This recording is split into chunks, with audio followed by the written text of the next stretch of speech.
नमस्कार, स्वागत है आप सभी का। आप देख रहे हैं हमारा खास शो सरकार। मैं हूं मनीष कुमार पांडे। इस हफ्ते हम फिर उत्तर प्रदेश की राजनीति और नौकरशाही से जुड़ी कुछ खबरें लेकर हाजिर हैं आपके सामने। पहली खबर उत्तर प्रदेश की राजनीति से जुड़ी हुई है, दूसरी उत्तर प्रदेश की नौकरशाही से। हालांकि दूसरी जो नौकरशाही वाली खबर है उसमें हम यूपी के कुछ रिटायर्ड आईएएस अफसरों के बारे में आपको बताएंगे जिन्होंने अपने जूनियरों के सामने बड़ी मुश्किल खड़ी कर दी है। तीसरी और चौथी खबर भी उत्तर प्रदेश की नौकरशाही से ही जुड़ी होगी। उसमें चर्चा होगी कि आजकल यूपी के कुछ अफसरों ने गोल्ड लेकर काम करना शुरू कर दिया है। कौन से हैं ये अफसर, ये भी हम बताएंगे आपको। लेकिन फिलहाल चलिए शुरू करते हैं आज का अपना खास शो सरकार।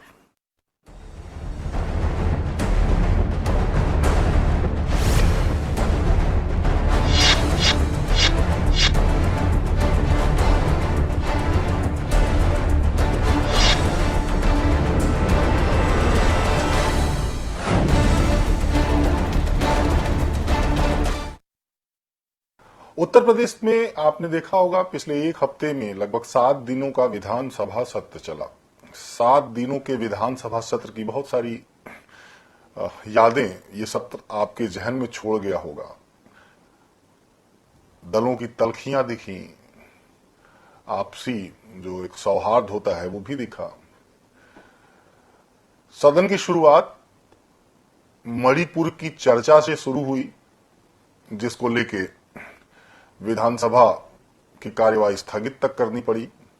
लेकिन उसके बाद विधानसभा सत्र का अंतिम दिन मुझे लगता है कि सबके लिए यादगार था, जब विधानसभा में खूब हंसी ठहाके लगाए गए। इन तमाम खबरों में चर्चा हुई, बाढ़ की चर्चा हुई, सूखे की चर्चा हुई, सिंचाई की चर्चा हुई, किसानों की चर्चा हुई, सांड की चर्चा हुई, सड़कों की चर्चा हुई। मतलब लगभग जितने भी सवाल विपक्ष की तरफ से उठाए गए, सत्ता पक्ष के द्वारा और सरकार के द्वारा उसके जवाब सदन में उन्हें उपलब्ध कराए गए। कुछ नई नियमावली भी बनी। लेकिन इन सबके बीच एक जो सबसे महत्वपूर्ण घटनाक्रम रहा, उस पर पता नहीं लोग चर्चा क्यों नहीं कर रहे, या हो सकता है चर्चा नहीं करना चाहते। और इसे आप 2024 के लोकसभा चुनावों से जोड़कर देख सकते हैं। हालांकि बहुत सारी टिप्पणियां सदन में की गई। आपको याद होगा कि जब ओम प्रकाश राजभर और अखिलेश यादव, जो पुराने एक दूसरे के सहयोगी थे, वो मिले, तो अखिलेश यादव ने विधानसभा में उनसे कहा कि समय पर लौट आना, और खूब हंसी ठहाके लगे। लेकिन ये खबर ओम प्रकाश राजभर से जुड़ी नहीं हुई है। ये खबर उत्तर प्रदेश में विपक्ष यानी समाजवादी पार्टी के जुड़े हुए एक सहयोगी दल से है। आपने एक तस्वीर देखी होगी, सत्र के दौरान सीएम योगी के साथ राष्ट्रीय लोक दल के, विधानमंडल दल के नेता सहित सभी विधायक उनसे मुलाकात करने पहुंचे थे। अब जैसे ही ये तस्वीर आई, चर्चा का दौर शुरू हो गया। चर्चा का दौर इसलिए शुरू हो गया कि 2024 के लोकसभा चुनावों के लिए जो बीजेपी का मिशन 80 है, उसके लिए बीजेपी संगठन से लेकर सरकार तक कील कांटे दुरुस्त कर रही है कि कहीं भी कोई चूक ना हो जाए। और इस तस्वीर को आप उसी से जोड़ के देखिए, मैं समझाता हूं आपको। आपने देखा होगा, भले ही जयंत चौधरी का बयान आया हुआ या राष्ट्रीय लोकदल लगातार कहता रहा है कि वो विपक्ष का जो गठबंधन बना है केंद्र की सरकार के खिलाफ I.N.D.I.A इंडिया, उसके साथ रहेंगे। लेकिन जब पहली बैठक थी तो वो नहीं दिखे थे, और फिर एक बैठक में जयंत चौधरी दिखे भी। फिर उनका एक ट्वीट आया, ट्वीट में काफी चर्चा हुई। दूध और खीर की बात, चावल और खीर की बात कही उन्होंने। उसके बाद फिर जो दिल्ली सेवा बिल पास किया गया वहां पर भी उनकी अनुपस्थिति खली, विपक्ष के लोगों के, इंडिया गठबंधन का जो हिस्सा है उनके लोगों को खली। अब ये जो दूसरी तस्वीर उत्तर प्रदेश से निकल के आई है, क्योंकि कर्मभूमि तो उनकी उत्तर प्रदेश और पश्चिमी उत्तर प्रदेश ही है, और उनके विधानमंडल दल के नेताओं और विधायकों का सीएम योगी से मिलना कहीं ना कहीं इस बात का इशारा जरूर करता है कि 2024 को लेके जयंत चौधरी काफी गंभीर हैं। उन्हें ये लगता है अगर वो समाजवादी पार्टी के साथ जाते हैं और समाजवादी पार्टी के साथ मिलकर चुनाव लड़ते हैं, तो जिन भी सीटों पर चुनाव लड़ते हैं और जो भी टिकट उनके कैंडिडेट्स को मिलेंगे, मुझे लगता है कि उस पर जबरदस्त फाइट तो होगी ही, क्योंकि बीजेपी सामने होगी। और अगर बीजेपी के साथ वो जुड़ जाते हैं तो अगर भले समाजवादी पार्टी उन्हें महज फर्ज करिए 8 सीटें अगर देती है पश्चिमी उत्तर प्रदेश में और बीजेपी 4 ही देती है, तो उन 8 सीटों से ज्यादा इन 4 सीटों के जीतने की संभावना है। ऐसा मैं नहीं कह रहा, ऐसा लोग कह रहे हैं, जो राजनीतिक समीकरण जो तमाम लोग समझते हैं उत्तर प्रदेश की, उनका कहना है। तो लिहाजा ऐसा लग रहा है कि ये जो तैयारी है उसी की है। देर सबेर देखिए अब फिलहाल फैसला क्या आता है। न तो उनका कोई नेता न तो कोई प्रवक्ता ये बात कहने के लिए तैयार है, मानने के लिए तैयार है कि बीजेपी से भी उनकी नजदीकियां हैं या बीजेपी से भी बात चल रही है। जब भी ऐसी कोई तस्वीर आती है तो वो तुरंत खड़े हो जाते हैं लोग बताने की नहीं, ऐसा नहीं है भाई, वो विपक्ष के साथ ही हैं। लेकिन ये तस्वीर जब सामने आई और उसका तर्क भी कह दिया गया, जब मीडिया में ये बातें उछलने लगी, सवाल उठाए जाने लगे कि आखिर भाई क्या मजबूरी है, क्या बात है, और सारे विधायक वो सीएम के साथ मिल रहे हैं, तो तर्क ये दिया गया कि किसानों के मुद्दे से जुड़ी हुई कुछ बातें वो सीएम से कहने गए थे। लेकिन मुझे एक बात समझ में नहीं आती कि अगर उन्हें किसानों से जुड़ी कोई बात कहनी भी थी तो सदन तो चल ही रहा था, सदन में चर्चा हो रही थी, किसानों की चर्चा हो रही थी, सूखे, बाढ़, तमाम चीजों पर चर्चा हो रही थी। तो ये विधायक सदन में भी अपनी बात उठा सकते थे और बाकायदे उसका रिकॉर्ड में जवाब भी आते, जो जवाब दिया जाता वो रिकॉर्डेड होता। लेकिन ऐसी कौन सी बात थी मुझे समझ में नहीं आती है कि जो बंद कमरे में करने ये तमाम जो विधायक गए थे। फिलहाल देखिए राजनीति है, राजनीति में कब क्या घटित हो जाए, कब राजनीति में राजनीतिक दलों का ऊंट कब किस करवट बैठ जाए, ये बता पाना मुश्किल है। लेकिन फिर भी उत्तर प्रदेश में जो लोग जानते हैं उत्तर प्रदेश की राजनीति और समझते हैं, वो यही कह रहे हैं कि जयंत चौधरी 2024 के लोकसभा चुनावों को लेकर, तैयारियों को लेकर वो थर्मामीटर से टेम्परेचर चेक कर रहे हैं जगह जगह घूमकर। देखिए परिणाम क्या होता। उत्तर प्रदेश में आपने देखा होगा कि अभी कुछ दिनों पहले कुछ यूपी के कुछ नौकरशाह रिटायर हुए थे, उनको लेके बहुत तरह तरह के कयास लगाए जा रहे थे। उसमें नवनीत सहगल साहब थे, उसमें संजय आर भूस रेड्डी थी, उसमें डिम्पल वर्मा थी, बहुत सारे ऐसे रिटायर्ड अफसर हैं, रिटायर हुए हैं, जिनकी जब वो अपनी कुर्सियों पे थे तो तूती बोलती थी और कहा जाता था कि ये लोग मतलब ऐसे नौकरशाह थे कि अगर इन्हें कोई प्रोजेक्ट दे दिया जाए या कोई टारगेट दे दिया जाए तो उसे अचीव करते थे। सबका काम करने का अलग अलग तरीका था। लेकिन पिछले 2 दिनों में जो उत्तर प्रदेश सरकार की तरफ से आदेश जारी किए गए हैं, उसे देखकर बहुत सारे रिटायर्ड आईएएस अफसरों के सपनों पर कह सकते हैं पानी फिर गया। मैं बात संजय आर भूस रेड्डी की करूंगा। अपने शो में कई बार इस अफसर के बारे में बता चुका हूं कि इस अफसर के कामकाज का तरीका क्या है। संजय भूस रेड्डी को रेरा का अध्यक्ष यानी चेयरमैन बना दिया गया है। रेरा के बारे में आप जानते ही होंगे।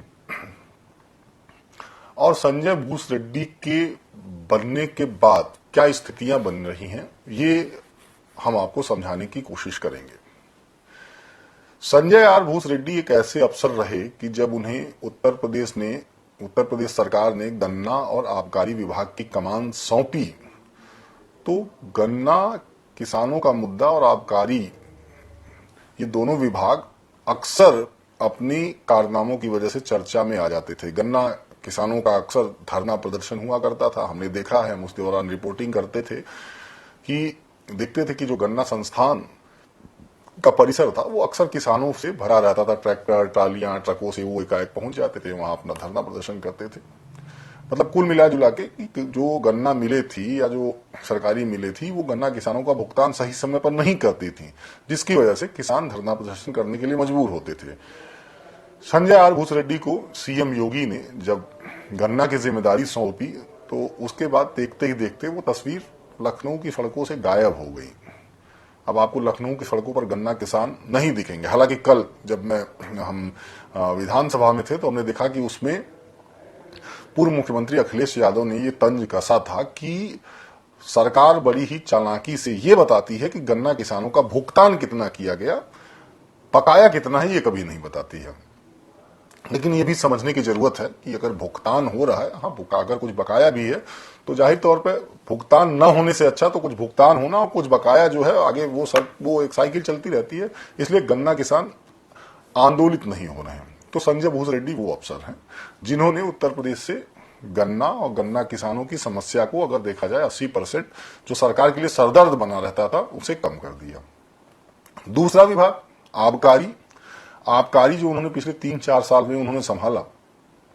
जब सरकार बनी थी उत्तर प्रदेश में बीजेपी की तो एक साल का रेवेन्यू जो था आबकारी विभाग से, जो टैक्स आता था सरकार का, जो रेवेन्यू था वो 17-18 हजार करोड़ रुपए होता था।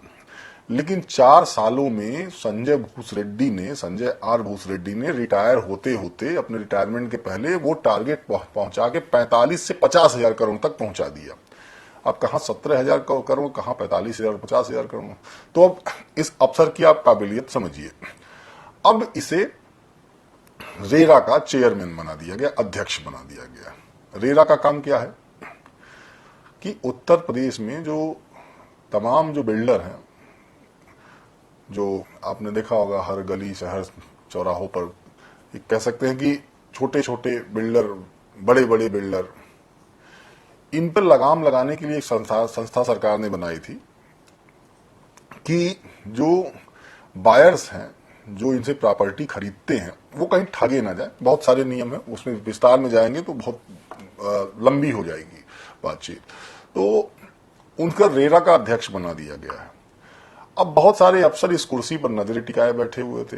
करीब 2 दर्जन से ज्यादा अफसरों ने अप्लाई किया था और संजय भूसरेड्डी रिटायर होते हैं, उसके 2 महीने बाद रेरा का चेयरमैन बना दिया जाता है।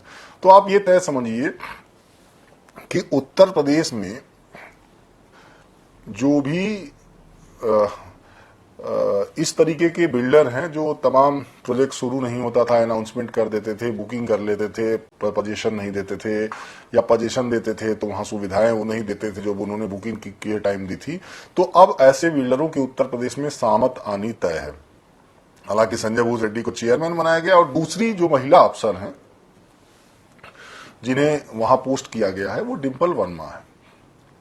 अब इन दोनों के पहुंचने के बाद जो उत्तर प्रदेश की नौकरशाही है उसमें इस बात की भी चर्चा है कि अब वहां जो सेक्रेटरी की पोस्ट खाली है वहां कोई अफसर जाने के लिए तैयार नहीं है कि भाई 2 जुर्राट और खुर्राट टाइप के अफसर पहुंच गए हैं, ये अपने आगे किसी के सुनने वाले नहीं। हाँ, ये जरूर है कि संजय आर भूसरेड्डी है, वो जो भी काम करते हैं वो पब्लिक इंटरेस्ट में करते हैं और वो अगर पहुंच गए हैं तो जाहिर तौर पर आने वाले समय में उनका असर आपको यूपी के बड़े बड़े बिल्डरों, उनके प्रोजेक्ट पर दिखाई पड़ेगा। तो वो लोग सावधान हो जाएं जो अपना प्रोजेक्ट जब लॉन्च करते हैं और बेचते वक्त जो वो बड़े बड़े वायदे करते हैं कि हम उन्हें ये सुविधाएं देंगे या ये फैसिलिटीज देंगे, जो उन्होंने लिख दिया उन्हें देना पड़ेगा। नहीं तो अगर कोई भी बायर रेरा तक पहुंच गया तो बिल्डर चाहे कितना भी बड़ा हो उसकी खैर नहीं है। हमारी अगली खबर भी उत्तर प्रदेश की नौकरशाही से ही जुड़ी हुई है। हालांकि उन नौकरशाहों से जुड़ी हुई है जो जिले में तैनात हैं, मतलब कलेक्टर लेवल के अफसर, समझ रहे होंगे आप।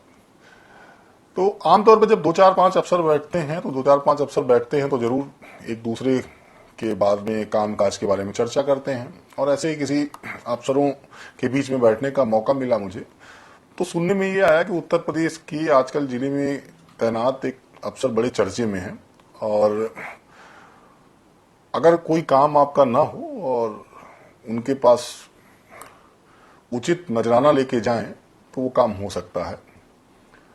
और सबसे बड़ी बात कि वो नजराना नोटों का नहीं होना चाहिए। जो अफसर आपस में बातचीत कर रहे थे उन्होंने उनमें से किसी ने कहा कि आजकल वो सारा काम गोल्ड पे कर रहे हैं। अब गोल्ड मतलब आप समझिए, मैं समझाना क्या चाहता हूं, कैसे कर रहे हैं। हुआ यूं कि मैं कुछ अफसरों के बीच में बातचीत चल रही थी और मुझे सुनने का मौका मिला कि किसी जिले में किसी कलेक्टर साहब के यहाँ किसी का एक लाइसेंस पड़ा हुआ था, असलहे का लाइसेंस। हालांकि जब से सीएम योगी आदित्यनाथ यूपी के मुख्यमंत्री बने हैं तो एक तरह से लाइसेंस वाइसेंस उत्तर प्रदेश में बहुत कम लोगों के बनाए जाते हैं। पर एक तरह से जब तक मुख्यमंत्री कार्यालय से आदेश ना हो या गृह विभाग से आदेश ना हो या बहुत टॉप लेवल का, कई शब्दों में समझिए, जुगाड़ ना हो, तब तक किसी का लाइसेंस नहीं बनता है। तो अच्छा, काम ना हो तो दुनिया में ऐसे ऐसे भी लोग पड़े हुए हैं जिन्हें काम कराना आता है। चर्चा इस बात की चल रही थी कि गोल्ड लेके काम किया, तो मैंने सोचा कि भाई कैसे गोल्ड लेके काम किया, तो थोड़ा और सुनने की कोशिश की। तो सुनने में ये आया कि कोई बंदा था, उसका एक कोई लाइसेंस बनना था और कलेक्टर साहब उसका लाइसेंस कर नहीं रहे थे। कई लोगों से कहवाया जा चुका था लेकिन कलेक्टर साहब सुन नहीं रहे थे। लिहाजा उसने एक नया तरीका निकाला और एक बड़ा ठीक ठाक सोने का सिक्का जिसमें बाकायदे लक्ष्मी और गणेश की तस्वीरें बनवाई, उकेरवाई। अब वो लेके बंदा साहब के पास पहुंच गया और कहा कि साहब, ये एक छोटी सी एक भेंट है, देखिए इसमें लक्ष्मी जी हैं, गणेश जी हैं, इसे आप इनकार मत करिएगा, भले आप काम करें या ना करें, लेकिन मेरी इच्छा है, मैं देना चाहता हूं आप। और उसने साहब को वो सिक्का टिका दिया। अब जब सिक्का टिका दिया तो अब साहब भी मजबूर हो गए, उन्हें भी अच्छा लगा कि भाई ठीक है, कोई अगर इस तरीके से आके दे रहा है, उसमें उसकी आस्था जुड़ी हुई है और उसमें लक्ष्मी गणेश है, तो मना नहीं किया जा सकता। साहब ने वो सिक्का रख लिया और बताया जाता है कि अगले दिन उस बंदे का काम भी हो गया।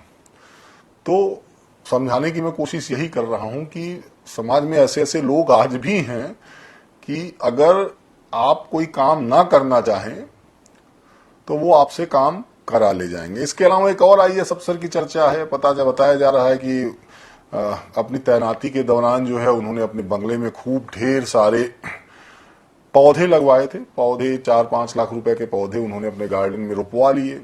अब जाहिर सी बात है, कोई सरकारी नर्सरी तो होगी नहीं, किसी प्राइवेट आदमी से करवाई होगी। सरकारी नर्सरी में जो पौधे होते हैं वो पता ही होते हैं आपको कैसे होते हैं। तो ये भी चर्चा है कि किसी एक शख्स ने किसी अफसर के कहने पे उसके लान वान में खूब प्लांटेशन वगैरह कराया और अब वो परेशान है, रोज दौड़ रहा है, रोज चक्कर लगा रहा है कि अब किसी तरह से उसके बिल का भुगतान हो जाए। और सुनने में ये आ रहा है कि अब वो अफसर वहां नहीं रहे। अब जब अफसर नहीं है तो भाई भुगतान कौन करे। तो इस तरह की खबरें निकल के लखनऊ में भी आ रही हैं कि अब कोई जुगाड़ लग जाए, कोई तो उस अफसर तक ये बात पहुंचा दे कि साहब आपके कहने पे जो हमने आपके यहाँ पौधारोपण किया था, जो गार्डन सजाया था, उसका हमें भुगतान नहीं मिल रहा है। तो भाई आप भी सतर्क हो जाएं। इस खबर से हमारे बताने का मकसद भी यही है कि कम से कम जब आपको कहीं इस तरह से काम वाम करना पड़े, खासकर अफसरों के बंगले में, तो आप पहले सोच लीजिए, पहले आश्वस्त हो जाइए कि आपका पैसा मिलेगा या नहीं मिलेगा। और अगर मिलने वाला हो तो ही काम करें, अन्यथा अफसर कुर्सी से गया और आपका पैसा फंसा। फिलहाल इन दोनों बातों की चर्चा आजकल लखनऊ में बैठे जो तमाम अफसर हैं वो बड़ी जोर शोर से कर रहे हैं। हमारी और आखिरी में चलते चलते हमारी जो आखिरी खबर है वो राजनीति जगत से जुड़ी हुई है और चर्चा इसकी पूरे उत्तर प्रदेश में है। हमें सोचा कि इसे आपको अपने शो में भी बताना चाहिए। वो उत्तर प्रदेश के विधानसभा सत्र से ही जुड़ी हुई है। उत्तर प्रदेश के विधानसभा सत्र में समापन के दिन पूर्व मुख्यमंत्री अखिलेश यादव लगभग 1 घंटे तक लगातार बोले। बड़ी खूबसूरती के साथ उन्होंने बोलना शुरू किया। उनकी शुरुआत उत्तर प्रदेश में 1 ट्रिलियन इकोनॉमी की बात हो रही है, उससे उन्होंने शुरू की और बहुत खूबसूरती से उसे किसानों तक, उसे फाड़ों तक, उसे सड़कों तक, उसे सिंचाई तक लेकर आए। इस बीच में जो माहौल था, उस माहौल के बारे में आपको बता रहे हैं कि जब पूर्व मुख्यमंत्री अखिलेश यादव बोल रहे थे सदन में, नेता प्रतिपक्ष अखिलेश यादव ने अपनी बात रखनी शुरू की, तो बीच में एक घटना जो घटी वो आजकल बड़े चर्चा का विषय है। घटना ये घटी कि अखिलेश यादव ने बोलते बोलते वो गोरखपुर पहुंच गए और गोरखपुर पहुंच के उन्होंने मुख्यमंत्री योगी आदित्यनाथ पर निशाना साधते हुए कहा कि पिछले 6.5 साल से नेता सदन मुख्यमंत्री हैं और वो अपने शहर के जल जमाव की समस्या नहीं खत्म कर पाए। गोरखपुर की जो सड़कें हैं, नालियां हैं, वो पानी से भरी हुई हैं 2 दिन की बरसात में, 24 घंटे की बरसात में। बोलते बोलते न जाने क्या उनके मन में आया और उन्होंने फिर एकाएक कहा कि हमारे एक साथी हैं, पहले हमारे साथी थे, आजकल उन्होंने ऑर्बिट चेंज कर लिया है। तो वो एक गाना सुनाते थे और गाने का मुखड़ा था कि चल सन्यासी मंदिर में। और उसके बाद उन्होंने कहा कि वो अब आपके साथ हैं, तो मैं चाहता हूं कि वो जो गाना मुझे सुनाते थे, पहली लाइन मैंने गा दी है और दूसरी लाइन वो भी सदन में आप लोगों को सुनाए। और ये कह के अखिलेश यादव बैठ गए। ये इशारा उनका ओम प्रकाश राजभर की तरफ था। और जैसे ही अखिलेश यादव बैठते हैं तो ओम प्रकाश राजभर खड़े हुए और उन्होंने कहा कि मेरे अंगने में तुम्हारा क्या काम है। तो अखिलेश यादव ने हमला तो उनके ऊपर किया था, लेकिन ओम प्रकाश राजभर ने उल्टा उन्हीं के ऊपर हमला बोल दिया। पूरा सदन ठहाकों से गूंजने लगा। लेकिन अखिलेश यादव भी कहां पीछे रहने वाले, वो भी मुख्यमंत्री रहे हैं इतने दिनों तक। उन्होंने भी अभी तक, हालांकि 19 से लेके 17, 19 और 22 सारे आंकड़े उन्हें दिखाए गए सदन में, उसका मजाक भी उड़ाया गया, लेकिन वो भी पीछे रहने वाले नहीं। और हाजिर जवाबी में तो जाहिर तौर पर अखिलेश यादव का भी कोई जवाब नहीं है। तो उन्होंने भी कहा कि नहीं अध्यक्ष महोदय, ऐसा नहीं है। और दरअसल वो शपथ लेने गए थे, हमारी पार्टी का दामन छोड़ के वो उधर शपथ लेने गए थे। और जब वो शपथ लेने गए तो नेता सदन यानी मुख्यमंत्री योगी आदित्यनाथ ने उनको ये गाना सुनाया कि मेरे अंगने में तुम्हारा क्या काम है, और वही गाना वो हमें सुना रहे हैं। तो फिलहाल बड़ा खुशगवार रहा।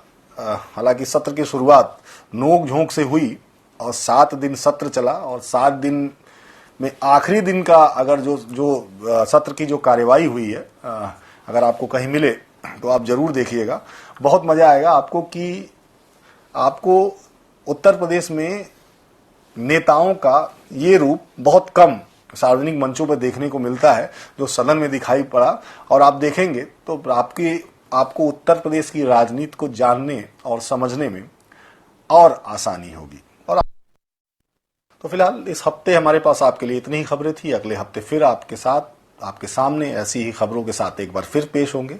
तब तक के लिए दीजिए हमें इजाजत। नमस्कार।